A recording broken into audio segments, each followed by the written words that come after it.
그런 시기를 겪고 있는 이제 여러분들, 학생분들에게 좀 어떤 말씀이 필요할까 이런 고민들을 이렇게 하게 됐어요. 이렇게 쭉 곰곰이 생각을 하고 또 묵상을 하면서 이제 성경의 한 인물이 생각이 나더라고요. 그래서 이제 오늘 그 성경에 나오는 한 인물에 대해서 또 그 인물이 겪었던 한 사건에 대해서 이렇게 쭉 생각을 하면서 이 사람이 많이 겪었던 일이 아닌 또 우리에게도 분명히 일어나고 또 우리에게도 주어지고 있는 그런 질문이기 때문에 우리가 함께 생각해 보면 참 좋겠다 이런 생각을 가져서 또 말씀을 나누길 원합니다. 그래서 성경 갖고 계시면은 이사야서 6장을 함께 펴서 우리가 여기 있는 본문이 이제 긴 본문은 아닌데 또 오늘 시간이 많지는 않으니까 이렇게 간략하게 요약을 해가면서 여기서 받을 수 있는 교훈들에 대해서 설명을 드리고자 합니다.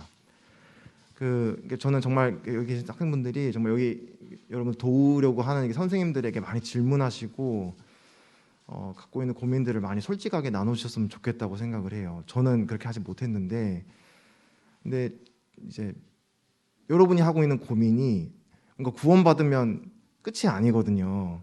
그러니까 저는 이제 그런 구원이라던가 복음, 뭐 침례받고 이런 것들이 그냥 거기서 끝이라고 생각을 안 하셨으면 좋겠다 생각이 정말 들었어요. 이제 거기서부터 진짜 싸움이 시작되고 진짜 이제 고민과 처절한 이런 전투가 시작이 되는 것 같아요. 그래서 여기 뒤에 계신 옆에 계시는 선생님들이 그런 고민이 없느냐 엄청 고민해요. 엄청 넘어지고 엄청 고민하시고 또 그걸 고민하고 넘어지는 가운데 기도하시고 답을 구해가고 있고 그런 여러분과 똑같은 사람이기 때문에 또 여러분들이 이해하실 수 있거든요. 그래서 오늘 우리가 한번 생각해보는 이런 주제에 대해서 뭔가 내 주위에 있는 어른들은 이걸 이해할까? 이해할 수 있어요. 충분히 이해하실 수 있고 또 그런 고민을 안고 살아가는 또 우리들이다 이런 걸 꼭 기억하셨으면 좋겠다. 여기 이제 뭐 잘 아시는 분도 계실 거예요. 이제 이사야서 6장은 이사야라고 하는 선지자가 하나님께 이렇게 부름을 받는 이런 장면으로 우리가 묘사가 되고 있는데 그 이사야가 이제 이렇게 하나님께서 부르셨던 배경에 대해서 1절에서도 간략하게 나오고 있죠. 이제 우시야 왕이 이제 죽었던 때에 대해서 말씀을 해주고 있습니다. 그러니까 그들이 하나님께서 하나님의 백성을 마땅히 이렇게 잘 케어하고 보살피고 또 하나님께로 인도해야 될 책임이 있는 아주 중요한 사람이 이제 죽고 만 것입니다. 그리고 나중에 이제 19절, 10절, 11절 이렇게 보시면은 그 이스라엘 백성들의 마음의 상태도 어땠는지를 이렇게 잘 보게 되는데 하나님의 말씀을 이렇게 마음에 두고자 하는 사람들이 많지 않았던 것 같아요. 그래서 우리가 이렇게 보게 된다면 이 땅에 있는 그 땅에 있었던 왕의 자리도 비어 있었고 또 그 시대를 살아갔던 그 하나님의 백성 마음 한 명 한 명의 마음 가운데도 정말 그 마음의 중심의 왕의 자리에 하나님이 계셔야 되는데 그냥 자기 마음대로 살아가는 그런 시대였던 것 같아요. 그냥 내가 원하는 대로, 내가 보기에 옳은 대로 그렇게 사람들은 살아가는. 그래서 이 실제로의 어떤 왕의 자리도 비어 있고 이 사람 마음의 자리에도 그 왕의 자리에 아무도 내가 왕이 되어 있는, 내가 주인이 되어 있는 그런 모습을 보게 되는데, 근데 그럼에도 불구하고 하나님은 이런 영적으로나 정치적으로나 여러 가지 의미에서 아주 혼란스럽고 어려운 때에 이 선지자를 부르셨다라는 것이 참 우리가 꼭 기억해야 되는 일이 아닌가. 그래서 우리가 정말 참된 나를 발견하고 내가 왜 살아야 되는지를 정말 내가 고민하고 또 그걸 발견할 수 이제 있고 싶잖아요.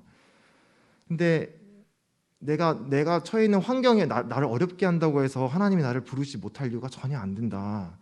내가 어떤 환경에 있든지 간에 내가 정말 내 상황이 정말 내 통제 밖에 있다. 정말 하나님이 계신가? 이런 것들이 의심이 되는 순간에도 하나님은 그런 순간에야말로 여러분들을 부르시고 여러분들에게 누구누구야, 이제 제 이름 명진이니까 명진아 너가 이 땅에 태어난 건 이런 이유 때문이란다라고 말씀해 주신다라는 거죠. 그래서 우리가 삶의 의미를 찾는 그 기준이 나 자신이나 타인에게 있다면 얼마나 그게 왔다 갔다 하겠어요.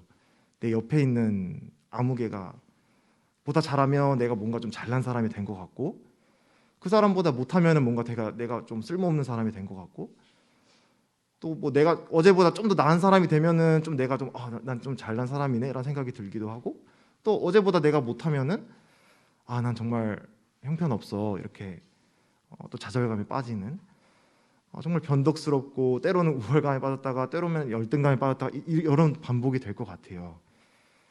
근데 이제 우리가 이렇게 잘 이야기해서 보듯이 이사야가 누구를 바라보았느냐, 누구를 바라볼 때 진정한 의미의 어떤 삶의 의미를 찾을 수 있었느냐라는 것을 우리가 보게 될 때 하나님을 봤다. 이거를 꼭 기억하셨으면 좋겠어요. 다른 사람을 보지 마시고 하나님을 바라보시면 내가 왜 살아야 되는지, 내가 왜 이 땅에 태어났는지, 또 앞으로 내가 어떻게 살아가야 되는지에 대해서 하나님이 우리 마음 가운데 말씀해 주실 거라 생각을 합니다. 이사야도 그랬죠. 이사야도 이제 마음의 눈을 열어서 이제 하나님을 바라봤을 때, 그때 이제 이사야에게 참된 그 삶의 의미가 부여됐던 것을 이렇게 보게 됩니다. 이제 이사야가 이렇게 하늘을 바라봤을 때, 이렇게 눈을 열어봤을 때 하나님의 어떤 모습을 봤느냐, 보시면 이제 하늘에 보좌가 있다. 읽진 않을게요. 이게 조금 눈으로 이렇게 보시면서 제가 이제 내용에 대해서 말씀을 드리면서 얘기를 드릴게요. 하늘에 보좌가 이제 있다. 이제 보좌에 하나님이 앉으셨다라고 말씀을 하고 있고, 하나님이 앉으신 그 자리에, 그 하늘의 성전에 하나님의 영광이 충만하다라고 말씀을 해주고 있습니다. 되게 아이러니하죠. 이 땅에서는 왕이 없는 것 같은데, 너무나 어둡고 정말 누구도 어떤 왕의 자리에 있지 않은, 사람의 마음에도 하나님이 왕이 되어 있지 않고, 이 땅을 다스리는 왕도 없는 아주 혼란스럽고 어두운 시기인데도 불구하고 하늘에는 하나님이 앉아 계신, 이 우주 만물의 왕이신 하나님이 하늘 보좌에 앉아 계신 것을 보게 됩니다. 그리고 이 어두운 시기에 하나님의 영광이 온 땅에 가득하여져 있다라고 말씀해주고 있죠. 이게 이제 우리가 영적인 시각으로 하늘을 바라볼 때 일어나는 일인 것 같아요. 그냥 육신의 눈으로 볼 때는 이 상황이 왜 이런 일이 일어날까? 나에게 왜 이런 힘든 일이 일어날까? 라고 이렇게 의문이 들 때가 참 많잖아요. 하지만 그런 가장 나의 삶의 어두운 순간에도 하나님은 보좌에 계시다라는 것이죠. 왕은 앉아 계시고 그분의 뜻 가운데, 또 그분의 영광 가운데 하나님 보좌에 앉아 계시다라고 이제 말씀해주고 있는 것입니다. 그런 앉아 계신 하나님에 대해서 이제 여기 스랍들이라는 말이 있죠. 스랍들, 이제 하나님의 천사들을 말하는 건데, 이 하나님을 섬기는 천사들이 하나님을 향해서 거룩하다, 거룩하다, 거룩하다라고 이제 외치고 있습니다. 거룩이란 말도 이제 교회 다니시면 많이 들어보셨죠. 혹시 어떤 뜻인지 생각을 해보셨나요? 거룩하다. 하나님이 거룩하다라는 게 어떤 뜻일까?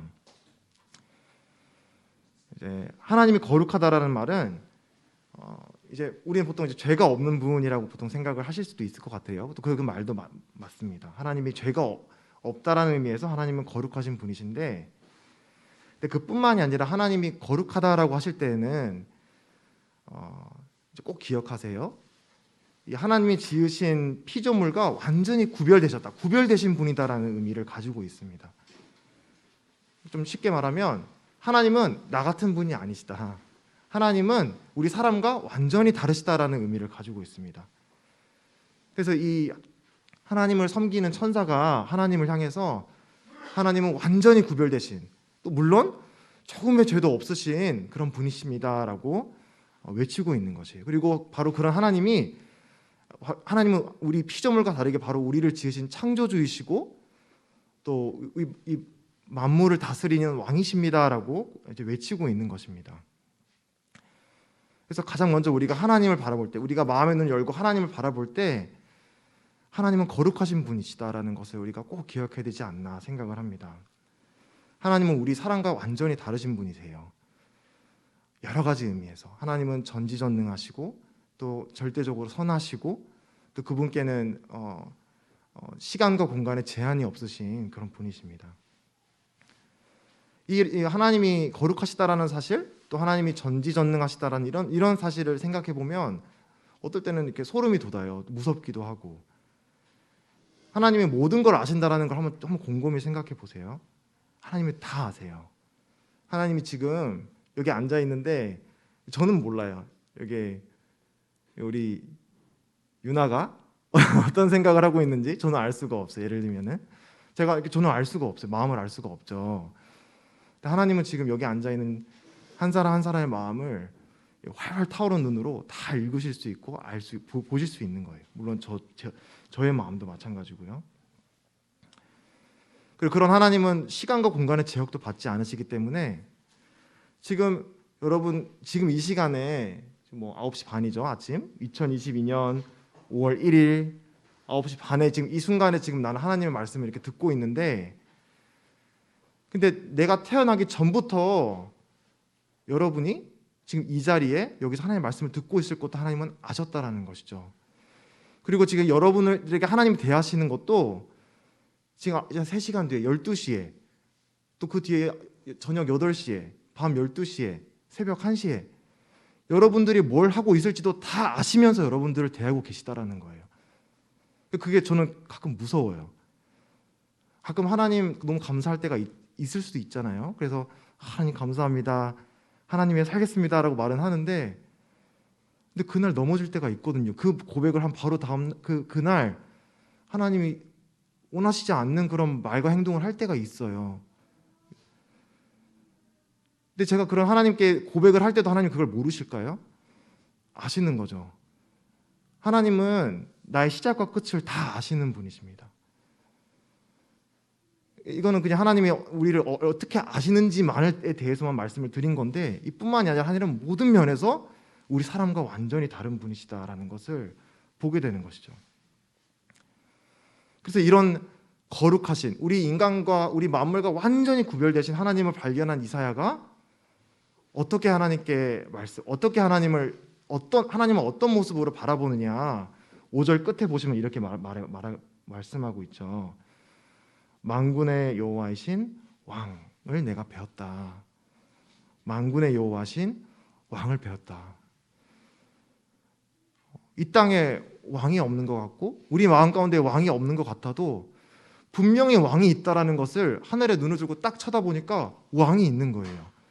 나를 지으신 분이 있고 나에게 소유권을 주장할 수 있는 분이 있고 나에게 마땅히 모든 내 삶이 어떻게 되도록 책임을 물을 수 있는 그분이 하늘 보좌에 앉아 계신 것을 바라본 것입니다. 그럼 이런 이제 하나님을 발견했을 때 제가 생각했을 때는 두 가지 반응이 있을 수 있을 것 같아요. 하나는 무슨 신이 어딨어? 무슨 왕이 어딨어? 이 하나님의 왕 되심을 거절하는 사람이 있을 거고요. 두 번째는 하나님의 왕 되심을 거절하는 나를 발견하는 사람이 있을 거라고 생각을 합니다. 두 가지가 뭐라고요?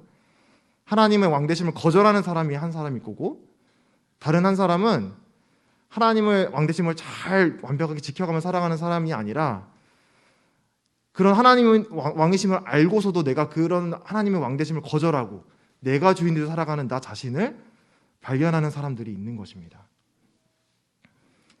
우리가 얼마나 많이 하나님의 주권, 하나님의 왕 되심을 잊어버리고 그냥 내가 원하는 대로 살잖아요. 사실은 우리를 낳아주신 부모님 말씀 듣기도 그렇게 힘든데 우리가 얼마나 많이 하나님의 말씀을 거역하고 살아갑니까? 나는 하나님으로부터 자유로운 사람이야 라고 생각하면서 또 그렇게 말하고 행동하고 살아갑니다. 때로는 하나님을 우습게 여기고 하나님한테 돌아가야 될 영광을 우리는 도둑질하면서 살아가요. 내 거인 마냥. 내 삶은 내 거고 내가 이만큼 이렇게 이뤄낸 거는 내가 열심히 일해서 노력해서 된 거야. 내가 잘나서 이렇게 된 거야 라는 생각 가운데 우리는 살아간다는 것이죠. 그럼 이사야는 어떻게 반응을 했을까? 이 두 가지 반응 가운데 이사야가 어떻게 반응을 했냐면 한마디로 말하면 망했다. 뭐라고요? 이사야가 어떻게 말했다고요? 망했다. 근데 진짜 그렇게 말했어요. 5절에 보시면 이사야가 뭐라고 말했는지 보시면 화로다. 내가 망하게 되었도다라고 말하고 있죠. 진짜 망했다. 아이고 내가 이런 선하시고 거룩하신 하나님 앞에 서보니 이분에 도저히 미치지 못하는 나의 이 죄인의 모습을 보면서 내가 망하게 되었구나라고 이사야는 자신을 발견하게 되는 것입니다. 우리는 이 교회에 있으면 죄라는 말을 많이 들어요. 저도 죄라는 말을 별로 많이 꺼내는 걸 좋아하지 않아요. 별로 좋은 말이, 듣기 좋은 말이 아니잖아요, 죄라는 말이. 근데 이런 죄라는 거는, 근데 우리는 그런 경향이 있는 것 같아요. 죄를 나 자신과 또 다른 사람과 비교해서 그런 죄를 발견하려는 경향이 있는 것 같습니다. 내가 어제보다 조금 더 죄를 덜 지으면 좀 죄가 덜 지어진 것 같고, 다른 옆에 있는 다른 친구보다 내가 좀 더 나은 삶을 사는 것 같으면 내가 좀 덜 죄인인 것 같은, 우리 죄를 바라보는 시각이 그래요. 비교 대상이 나예요. 나나 아니면 다른 사람들. 하지만 이사야를 봐도 그렇고 우리 성경에서 말씀하실 때 죄를 뭐라 말씀하시냐, 막 찾아가가지고 누구야? 너 지금 몇 날 몇 시에 뭐 잘못했지? 물론 그것도 죄 맞아요. 이렇게 우리 양심의 가책이 드는 거 있잖아요. 이렇게 나쁜 짓 하면 그것도 죄 맞는데, 본질적으로는 이 거룩하시고 우리 만물을 창조하시고 우리에게 왕의 자리를 마땅히 받은 마땅하신 하나님 앞에 우리가 그런 왕의 자리를, 하나님의 왕되심을 모시기를 거절하고 살아가는 우리의 상태, 그냥 우리 그렇게 태어났거든요. 그거를 성경에서는 죄라고 말씀을 하십니다. 근데 우리는 그 죄를 발견해야 되는 거예요. 그 선하신 하나님 앞에 내가 무슨 죄 지었고 무슨 죄 지었고 무슨 죄 지었고 이런 거 체크리스트, 물론 그런 걸 가책을 받는 것도 중요한 부분일 수 있겠지만, 거룩하신 하나님 앞에 내가 부적격한 사람인 것을 발견하는 것, 그게 바로 죄를 발견하는 성경적인 태도이지 않나. 그래서 우리는 성경에서 말씀하시는 죄라는 것은 이 하나님으로부터 독립해서 살아가려고 하는 거. 우리 독립이란 말이 되게 좋은 말처럼 우리 많이 듣잖아요. 세상에서 자주적으로 살아라, 주체적으로 살아라, 너가 너 삶의 주인이 돼서 삶을 개척해가면서 살아라. 그런 좋은 어떤 원리를 우리는 교훈을 받을 수도 있겠지만, 성경에서는 그걸 우리가 갖고 태어난 죄성이라고 말씀합니다. 우리는 하나님으로부터 독립해서 살아갈 수 없는 사람이에요. 우리는 1초도 하나님께 의존하지 않고는 살아갈 수 없다라고 성경에서 말씀해주고 있습니다. 그런데도 불구하고 나의 삶의 목적을, 나의 삶의 만족을, 삶의 의미를, 나의 삶의 즐거움들을 하나님 밖에서 찾을 수 있다라고 믿는 거, 그리고 하나님 밖에서 열심히 찾으려고 하는 거, 그거를 성경에서 죄라고 해요. 그래서 예레미야 선지자는 그 하나님 백성에게 두 가지 죄를 행하였는데, 이 생명의 근원 대신 생수의 근원 대신 하나님을 버리고 터진 웅덩이를 열심히 파는 거를 그 백성의 죄라고 말씀을 하셨어요. 우리가 우리 삶을 즐겁게 해주는 것들이 있잖아요. 근데 그게 우리 잘 살펴보면 우리가 하나님에게서 그걸 찾으려고 하지 않아요. 하나님 밖에서 찾으려고 하는 우리 사람들의 죄악된 마음을 우리는 발견할 수 있는 것 같습니다. 그래서 우리는 죄를 이렇게 죄 가운데 살아간다라고 우리가 발견할 수 있는데, 근데 다시 항상 이렇게 제가 이렇게 기회가 되면 말씀을 드리지만, 하나님이 우리를 창조하신 창조주이신데 우리는 그럼 어떤 피조물인가라는 것을 좀 생각해 보면, 우리 한 사람 한 사람은 정말 고귀한 존재로 지어졌다.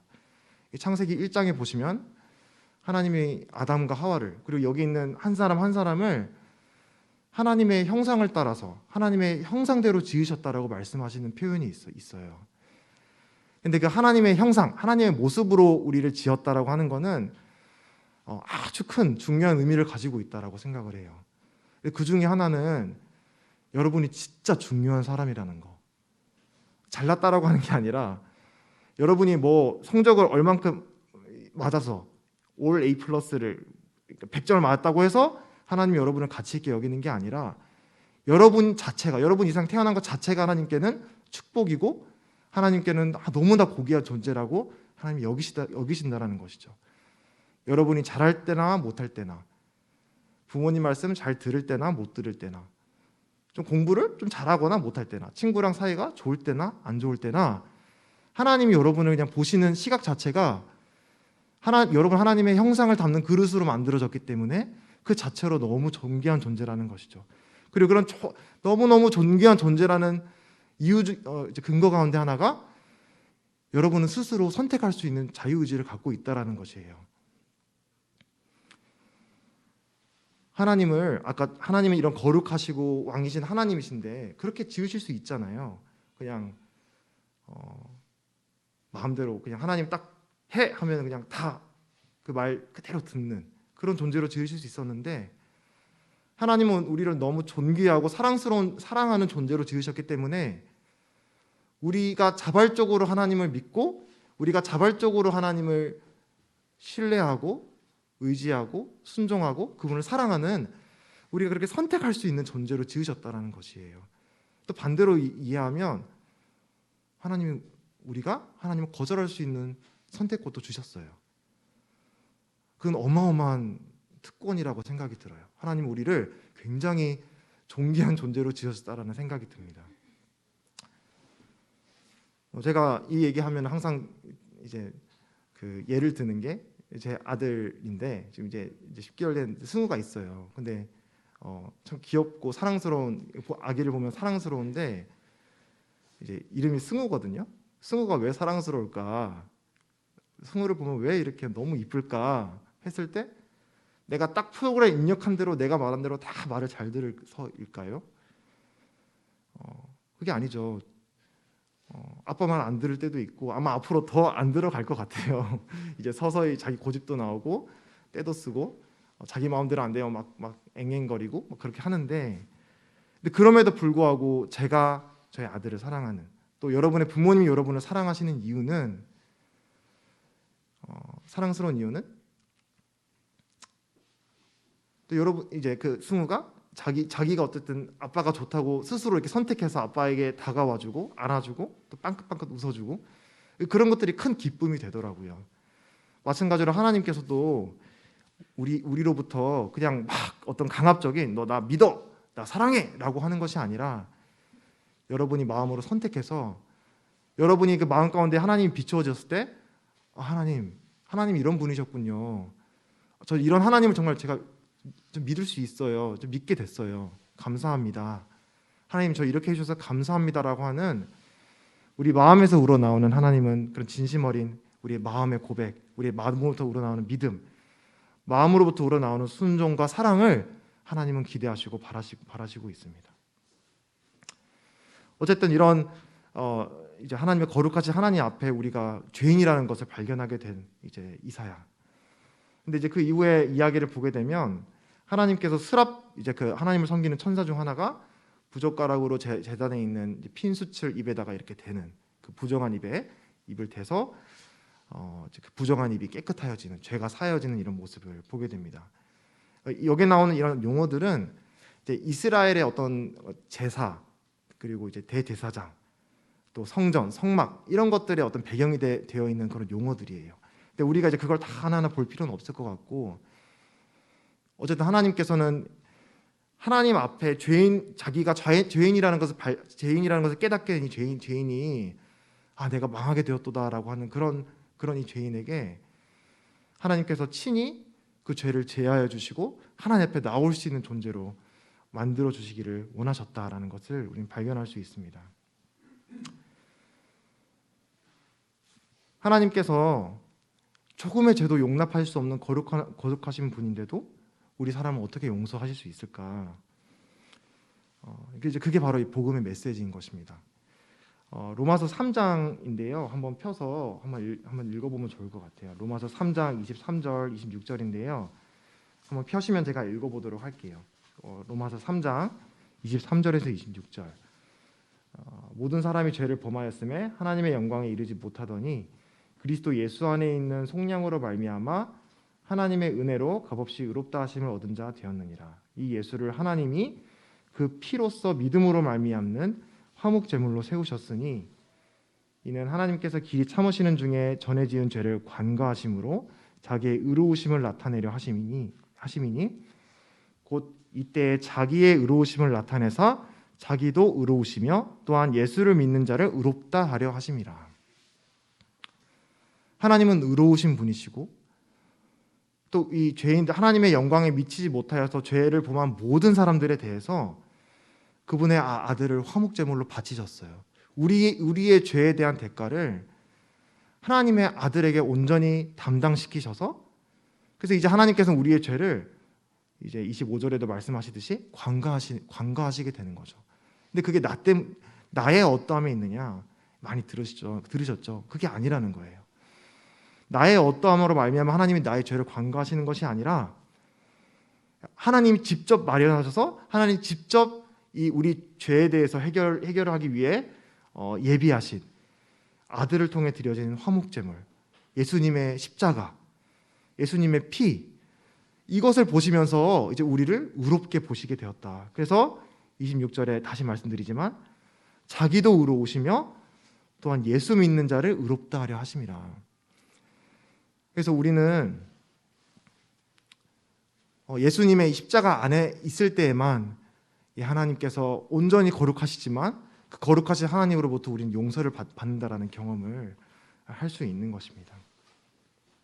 그리고 매주마다 이렇게 복음을 전하시는 분들께서 이걸 초청하고 있는 거예요. 이 거룩하신 하나님 앞에 떳떳하게 설 수 있는 사람이 없기 때문에 예수님 앞에 나와서 그 예수님의 피에 의지해서 하나님께 나아와라고 여러분들에게 간곡하게 전해드리고 있는 것이고, 저도 오늘 그 말씀을 드리려고 온 거예요. 여러분 힘으로 하나님 앞에 설 수 있는 사람들이 아니에요. 예수님 의지하시고 예수님께서 내 죄를 담당하시다는 그 믿음을 가지고 하나님 앞에 당당하게 나아감을 얻게 되시기를 간절히 바랍니다. 이제 거기서 끝이 아닙니다. 구원받으면 끝, 침례받으면 끝이라는 생각을 가질 수도 있는데, 근데 이제 우리 이사야의 이야기를 보면은 이 죄의 용서를 받고 끝나는 것이 아니라 하나님은 그 죄의 용서를 받은 이사야에게 이 삶의 새로운 의미를 부여하시고 새로운 어떤 사명을 주십니다. 하나님께서 물으시죠. 내가 누구를 보내며 누구를 위하여 갈고. 이사야 6장입니다. 이 6장에 보시면은 내가 누구를 보내며 누구를 위하여 갈고. 이제 하나님께서는 이사야를 통해서 하셔야 될 일이 있으셨어요. 근데 이게 질문하고 있는 게 참 너무 웃기지 않아요? 너무 재밌는 것 같아요. 하나님이 몰라서 이렇게 질문하셨을까요? 하나님이 또 뭔가 할 수 있는 일을 하실 수 있는 능력이 없어서 이런 질문을 하셨을까요? 아니죠. 근데 왜 이런 질문을 하실까요? 그 이사야 앞에서 내가 누구를 보내고 내가 누구를 보낼까? 누가 날 위해 갈까? 이 하나님으로부터 부적격한 거룩하신 하나님 앞에 나는 정말 아무 쓸모없고 할 수 있는 일이 없다라고 정말 너무 처절한 죄인이라는 걸 깨달은 이사야. 근데 그 하나님께서 이렇게 죄를 이제 제하심으로 이제 죄를 용서함을 받은 이 이사야가 이제 뭐라고 얘기를 하느냐? 8절에 이렇게 대답을 하죠. 제가 여기 있습니다. 저를 보내주세요. 그래서 우리는 저 자신도 그렇고 여기 있는 학생 선생님들도 그렇고 결국 우리가 정말 마음에서 우러나오는 하나님께 순종, 하나님을 사랑하고 하나님의 말에 응하는 그런 삶을 살 수 있는 그런 원동력은 바로 그런 은혜에서 나오는 것 같아요. 정말 그 하나님의 은혜를 정말 경험을 했을 때 누가 시키지도 않았는데, 예전에는 하나님 교회에서 일한다 그러면 귀찮고 그냥 부담이 되고 하긴 그냥 이렇게 그냥 부모님이 또 선생님들이 시키니까 하는 일들이었는데, 이 하나님께서 이런 더러운 그 죄악된 나를 구원하셨다는 것을 깨달은 사람들은 그 일이 너무너무 감사하니까 하나님 너무 감사한데 제가 하나님께 어떻게 보답드리면 될까요? 보답이 안 되는 건 알지만 하나님 너무 감사해요 라는 고백이 나오게 되는 것이에요. 저도 이렇게 여기 있는 그 선생님들, 형제 자매님들 이렇게 교제해 보면 그런 교제를 들으면 참 너무 마음에 뜨거워지는 것 같아요. 누가 시킨 것도 아닌데 하나님의 은혜가 너무 감사해서 하나님께 자발적으로 순종하고 하나님을 사랑하는 그런 삶의 선택들을 하는, 아까 말씀드렸죠. 하나님은 우리를 아주 고귀한 존재로 하나님을 선택할 수 있고 하나님을 자발적으로 순종하고 사랑할 수 있는 존재로 지으셨다라고 얘기했는데, 우리 하나님의 은혜를 통해서 우리는 하나님을 사랑하고 하나님께 순종할 수 있는 그런 사람들이 되는 것입니다. 그래서 이제 이사야는 이제 백성들이 10절에 이렇게 말씀하고 있죠. 그들이 눈으로 보고 귀로 듣고 마음으로 깨닫고 다시 돌아와 고침을 받을까 하노라. 이제 이사야 혼자만이 아니라 이제 이사야 하나님의 백성들을 위해서 하나님의 말씀을 전하는 그런 삶으로 부르심을 받고 있습니다. 그래서 이 하나님의 부르심이라는 것을 이렇게 오늘 이렇게 말씀을 드리고 있는데, 꼭 어떤 교회에서 어떤 자리를 차지하는 차지하는 그런 의미를 말씀드리는 것이 아니라 여러분들이 있는 그 자리에서 하나님을 만나고 또 하나님의 말씀과 또 성령의 인도를 쫓아가는 삶을 살기를 진심으로 이제 또 기도하고 또 바라는 마음이 있습니다. 마지막 결론을 말씀을 드릴게요. 그래서 이렇게 이사야를 이렇게 바라보게 될 때 마지막으로 이제 기억을 해보면 참 좋겠다 생각되는 부분이, 이사야가 이제 나는 부정합니다. 하나님 앞에 저는 참 더럽습니다라고 고백하는데 뭐가 더럽다고 혹시 말하고 있는지 보이시나요? 이사야가 저는 이게 부정합니다라고 얘기를 하고 있거든요. 뭐라고 하시나요? 네, 부정한 입이라고 하고 있지. 입이 부정하다. 왜 그런지는 좀 정확히 모르겠어요. 근데 하나님 앞에 자신의 입이 참 부정하다. 그러니까 자기의 어떤 부정한 입에 대해서 이렇게 발견하게 됐는데, 놀랍게도 그런 이사야를, 부정한 입으로 하나님 앞에 엎드려졌던 이사야를 하나님께서는 선지자로 세우셨어요. 선지자는 뭐 하는 사람인가요? 하나님의 말씀을 입으로 선포하는 사람이에요. 이걸 통해서 우리가 배울 수 있는 교훈 가운데 하나는, 내가 이런 능력이 있어야, 나는 이런 거 잘해야, 내 성격이 이렇게 좋아야 하나님은 나를 이렇게 사용할 수 있을 거야 라는 우리는 생각을 할 수가 있는데, 전혀 그렇지 않다라는 거예요. 오히려 하나님 앞에 내가 처절하게 난 이거 진짜 난 안 돼요, 난 이거 너무 약해요, 이거에 너무 자주 넘어지고 저는 이게 정말 안 되는 사람이에요 라고 우리가 고백하게 될 때, 하나님이 우리 그 약한 부분을 사용하셔서 하나님이 그분의 영광을 위해 사용하십니다. 왜요? 그래야 하나님의 영광이 드러나기 때문에. 내가 했다라고 말할 수 있는 것이 아니라 하나님이 하셨다라고 우리가 고백하게 되고, 하나님이 하셨다고 다른 사람이 볼 수 있기 때문에. 여러분들, 그 우리가 큰 용기고 우리 참 좋은 위로예요. 내가 이런 능력을 쌓아야만 하나님을 영광 드릴 수 있는 게 아니라, 내가 하나님 앞에 발견되는 나의 연약, 그 연약을 통해서 하나님께서 나를 사용하시고 하나님을 의지하게 하시고, 그걸 통해 하나님이 영광을 돌리시게 하신다는 거죠. 바울도 그렇게 고백을 했죠. 이 몸에 있는 가시를 3번 제해달라고 말씀하시지만 하나님은 안 돼라고 얘기를 하시면서 나에게 이르시기를 내 은혜가 내게 족하도다. 이는 내 능력이 약한 데서 온전하여짐이라 하신지라. 그러므로 도리어 크게 기뻐함으로 나의 여러 연약한 것들에 대하여 자랑하리니 이는 그리스도의 능력이 내게 머물게 하려 함이라. 그래서 이제 우리가 내가 교회에서도 하나님을 기쁘시게 하는 삶을 어떻게 살 수 있을까라는 것을 고민하시면서, 내가 뭘 잘하냐 이걸 생각하시기보다는 내가 아무리 약하더라도, 내가 아무리 하나님 앞에 이건 내가 안 되는데, 난 성격이 이런데 라는 부분이 있더라도 하나님은 그걸 보신다라는 거죠. 내가 그 약한 부분을 내려놓고 하나님을 의지할 때 하나님의 능력이 온전히 내게서 나타날 수 있다. 이런 또 교훈을 주시고 있는 것 같습니다. 그래서 이사야가 이 하늘에 있는 왕으로부터 초청을 받고 아주 큰 그런 이제 쓰임을 받았듯이, 여기 있는 분 한 분 한 분도 하나님께서 하늘의 왕께서 초청하고 계시거든요. 누구누구야, 이제 내게로 나와라, 내게로 돌아와라, 이제 앞으로 살아가는 길을 나와 함께 동행하자라고 말씀을 하고 계신데, 마음으로부터 이런 왕의 초청을, 하늘에 있는 왕의 초청을 응하시기를, 네 하나님 제가 가겠습니다, 하나님께로 제가 가겠습니다, 하나님께서 부르신 대로 제가 행하겠습니다라는 그런 마음을 갖는 학생분들이 또 되시기를 기도합니다. 그럼 기도하고 마무리하겠습니다.